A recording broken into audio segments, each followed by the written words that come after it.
Hello everyone, कैसे हैं आप सब। उम्मीद करती हूँ हमेशा की तरह आप सब बहुत अच्छे होंगे। तो दोस्तों, आज का वीडियो है बहुत ही खास। इसमें मैंने आज शेयर किए हैं कुछ ऐसे टिप्स और ट्रिक्स जिनको यूज़ करके आप अपने रोज़ाना के जो डेली के काम होते हैं ना, बहुत ही आसानी से कर पाएंगे। तो उम्मीद करती हूँ आज का ये वीडियो आपको ज़रूर हेल्पफुल लगेगा। अगर अच्छा लगेगा तो एक लाइक कर दीजिएगा, चैनल पर न्यू है तो सब्सक्राइब करिएगा और फैमिली और दोस्तों में ज़्यादा से ज़्यादा शेयर कर लीजिएगा। तो चलिए बिना देरी किए आज का ये वीडियो शुरू करते हैं। आज की मेरी पहली टिप है, इस तरह के कोलगेट पेस्ट के जो डिब्बे होते हैं, अक्सर हम लोग इसको फेंक दिया करते हैं, पर आज हम इसको फेंकेंगे नहीं। एक बहुत ही अच्छा सा ऑर्गेनाइजर यहाँ पर बनाकर तैयार करेंगे। तो इसको हम लोग पहले क्या करेंगे, एक कैंची की हेल्प से इसको इस तरीके से कट कर देंगे। साइज आप अपने हिसाब से जितना बड़ा आपको चाहिए आप उतना बड़ा इसको कट कर लीजिए। उसके बाद इसको हम लोग एज ए ऑर्गेनाइजर यूज करने वाले हैं, जो हमारे दवाई के जो सिरप्स होते हैं ना उनके लिए। तो अक्सर हम लोग जब भी दवाई को पीते हैं तो कैप में इस तरीके से निकालने के बाद पी लेते हैं और उसके बाद कैप को सिरप के ऊपर लगा देते हैं। फिर आप देखते होंगे साइड से जो लिक्विड है ना वो लीक कर जाता है, जिसके बाद जहाँ पर भी हम रखते हैं ना वो सरफेस बिल्कुल भी गंदा हो जाता है, चिपचिपा हो जाता है। तो ये जो हमने ऑर्गेनाइजर बनाया है ना वो हम यूज़ कर सकते हैं इन सिरप्स को रखने के लिए। तो जो भी साइड से जो दवाई लीक करेगा ना वो सब इसी डिब्बे में रहेगा। जिसके बाद अगर ये डिब्बा गंदा भी होता है ना तो हम इसको फेंक सकते हैं और आपका सरफेस गंदा भी नहीं होगा। तो आई होप ये वाली ट्रिक आपको ज़रूर यूज़फुल लगी होगी। तो अगली ट्रिक भी हम मेरी यहाँ पर दवाई को लेकर ही है। जो ये सिरप्स होते हैं ना, कई बार ऐसा होता है कि साइड से लीक करता है और चिपचिपा हो जाता है, तो जिसकी वजह से हम लोग इसको गीले कपड़े से पोंछ देते हैं या फिर पानी से ही डायरेक्ट उसको साफ कर देते हैं। तो यहाँ पर दिक्कत क्या आ जाती है कि जो इसका प्रिंट वाला होता है ना, मैन्युफैक्चरिंग और एक्सपायरी डेट वगैरह, तो ये मिट जाता है पानी से पोंछने की वजह से। तो ये जो अगर मिट जाता है तो उसके बाद हमें दिक्कत होती है, क्योंकि एक्सपायरी डेट हम इसकी पता नहीं कर पाते हैं। तो उसके लिए एक बहुत ही छोटी सी ट्रिक है जिसको यूज़ करने के बाद आपकी ये वाली परेशानी यहाँ पे सॉल्व हो जाएगी। तो आप यहाँ पर इस तरीके से ले ले सेलो टेप ट्रांसपेरेंट, और जो भी वो जो टैग वाला जगह है ना जहाँ पर हमारा एक्सपायरी डेट और मैन्युफैक्चरिंग डेट लिखा रहता है, वहाँ पर इस तरीके से इसको चिपका दीजिए। तो अब चाहे आप इसको पानी से पोछे कपड़े से या फिर डायरेक्ट पानी से ही बॉटल को क्यों ना धोएं, ये जो हमारा टैग वाला एरिया है ना बिल्कुल भी मिटेगा नहीं। तो आई होप दोस्तों ये छोटी सी टिप है लेकिन आपको बहुत काम आएगी। तो चलिए देख लेते हैं आज की अगली टिप कौन सी है। सर्दियाँ स्टार्ट होते ही सबसे ज़्यादा हमें दिक्कत आती है दूध को जमाने के लिए। पर आज जो ट्रिक बता रही हूँ उससे आप बहुत ही आसानी से कुछ ही देर में जो है दूध को दही के रूप में जमा सकते हैं। तो आप जिस भी बर्तन में आपको दूध रखना है, आप उस बर्तन में इस तरीके से गुनगुना दूध रख दीजिए। उसके बाद आपको उसमें जामन रखना है। इस तरीके से रखने के बाद उसको अच्छे से मिला दीजिए। अब हम यहाँ पर यूज़ करने वाले हैं जो हम विंटर्स में बच्चे बड़े सब पहनते हैं, टोपी के बारे में।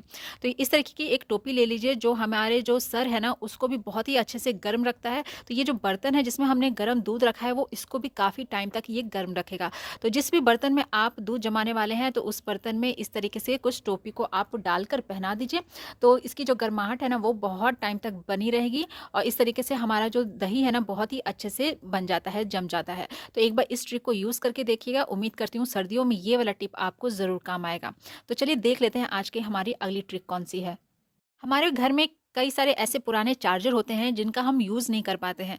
तो आज इनका एक ही बहुत ही अच्छा सा आपको यूज़ बताने वाली हूँ। पहले तो हमें क्या करना है, चार्जर में से इसका जो केबल होता है ना उसको निकाल लेना है और इस तरीके से आप कहीं पर भी इसको रख दें। उसके बाद इसको हम लोग यूज़ करने वाले हैं as a holder, mobile holder. कई बार ऐसा होता है ना कि हमें किचन में मोबाइल देखने की ज़रूरत होती है, कोई रेसिपी बनानी है, कोई न्यूज़ सुनना है। तो इस तरीके से हम मोबाइल का जो चार्जर होता है ना, एडेप्टर, उसको रखने के बाद इसमें बहुत ही आसानी से मोबाइल को फँसा सकते हैं। और ये इसको हम इधर-उधर भी आसानी से कर सकते हैं, बिल्कुल भी ये गिरता नहीं है। आप चाहे उसको खड़े करके रखें या लिटा के रखें। तो इस तरीके से आपके जब बच्चे कभी पढ़ रहे होते हैं तो उनको भी ज़रूरत होती है मोबाइल की, तो इस तरीके से adapter as a mobile holder बनाकर उनको दे सकते हैं और वो बहुत ही आसानी से इसको यूज़ कर सकते हैं।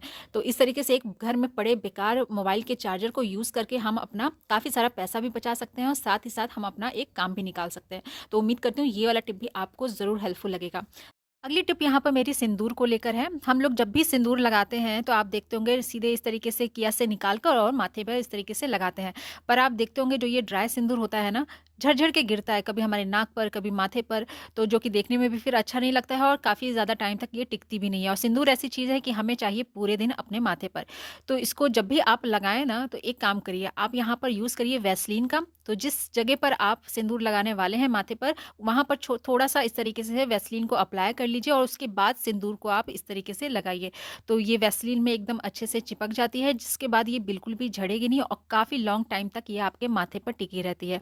तो दोस्तों ये छोटी-सी टिप है, तो उम्मीद करती हूँ ये वाला टिप भी आपको ज़रूर काम आएगा। अगर आप चाहे वैसलीन की जगह तो थोड़ा-सा ऑयल भी लगा सकते हैं, नारियल तेल या जो भी ऑयल आप यूज़ करते हैं ना, वो ऑयल वहाँ पर लगाकर उसके बाद सिंदूर को आप अप्लाई करिए, तो काफ़ी ज़्यादा टाइम तक ये रहती है। तो उम्मीद करती हूँ छोटी-सी टिप आपको ज़रूर पसंद आएगी। तो चलिए बढ़ते हैं आज के अगले हैक की तरफ। जब भी हम इस तरीके के तवा या फ्राई पैन, कढ़ाई में हम कुछ ऑयल से बनी हुई चीज़ बनाते हैं, तो आप देखते होंगे तले पर इस तरीके से काफ़ी सारा ऑयल जो है वो रह जाता है। तो जिसके बाद अगर हम स्क्रबर से उसको धोते हैं तो अच्छे से वो साफ़ भी नहीं होता है और काफ़ी स्मेल भी आती रहती है। तो आप क्या करिए, यहाँ पर आपको यूज़ करना है थोड़ा-सा आटे का। तो जिस बर्तन में थोड़ा-सा ऑयल रह गया है तो आप उसमें थोड़ा-सा आटा रखकर इस तरीके से चला दीजिए। तो जितना भी ऑयल होगा ना, वो सारा आटा एब्ज़ॉर्ब कर लेगा। तो इस तरीके से आप उसको हिला दीजिए, तो पूरा जो ऑयल है वो आटे में आ जाएगा। अब चाहे आप इस आटे को, जो आप आटा गूँथने वाले हैं उसमें मिलाकर आप आटा गूँथ के रोटियाँ बना लें, या फिर अगर आपका ऑयल अगर जला हुआ है जिसको आप यूज़ नहीं कर सकते हैं फिर उस आटे को, तो आप क्या करें, इस तरीके से आटा लेकर एक कटोरी में निकाल कर, जहाँ चींटियाँ वगैरह रहती हैं, जैसे पेड़ वेड़ रहते हैं ना, वहाँ पर आप थोड़ा सा छिड़क दीजिए, तो चींटियों के खाने के काम आ जाएगा। अगर ऑयल अच्छा है तो आप उसमें आटा रखकर आप खुद के लिए जो आटा गूँथेंगे उसमें यूज़ कर सकते हैं। अब आप इस पैन को अच्छे से वॉश कर सकते हैं बिना ज़्यादा साबुन को यूज़ किए हुए, बहुत ही अच्छे से ये क्लीन हो जाता है। तो आई होप ये वाली ट्रिक भी आपको ज़रूर काम आएगी। तो बढ़ते हैं अगले ट्रिक की तरफ। इस कड़कड़ाती ठंड में हमें सबसे ज़्यादा दिक्कत आती है बर्तन धोने के लिए, क्योंकि इतने ठंडे पानी से बर्तन धोना, हाथ जो है वो कँप-कँपाने लगते हैं। तो आपको करना क्या है, आज आप बिना हाथों को भिगाए हुए ढेर सारे जो आपके गंदे बर्तन होते हैं ना, उसको आप आसानी से धो पाएँगे। तो उसके लिए आपको यहाँ पर कोई सा भी पुराना सॉक्स ले लेना है और इस तरीके से हाथों पे चढ़ा लेना है। उसके बाद एक पॉलीथीन आप ले लीजिए और इस तरीके से जहाँ पर हमने सॉक्स को पहना है ना, उसके ऊपर इस तरीके से कर एक ऊपर से रबर बैंड लगा दीजिए, जिससे वो अच्छे से टाइट हो जाए, निकले नहीं। तो इस काम के लिए आप किसी की हेल्प भी ले सकते हैं या फिर आप खुद भी कर सकते हैं। तो इसी काम को आप दूसरे अपने हाथों में भी इसी तरीके से कर लीजिए। उसके बाद आप अपने जितने भी बर्तन हैं उनको धोइए, बिल्कुल भी आपके हाथों में ठंडक नहीं लगेगी, बिल्कुल भी पानी जो है वो अंदर नहीं जाएगा। तो इस तरीके से आप सोच रहे होंगे कि पॉलीथीन पहनने पर ये जो हम स्क्रबर है हाथ पे ठीक से ले नहीं पाएँगे, तो ऐसा नहीं है, बहुत ही अच्छे से हमारे हाथ में जो स्क्रबर है ना वो आ जाता है और हमारे जो ये ढेर सारे जो बर्तन है ना, हम उसको आसानी से धो पाते हैं। तो इस तरीके से आप देख सकते हैं इतने सारे जो बर्तन हैं, बिना हाथों में पानी लगाए हुए मैं यहाँ पर साफ़ कर रही हूँ।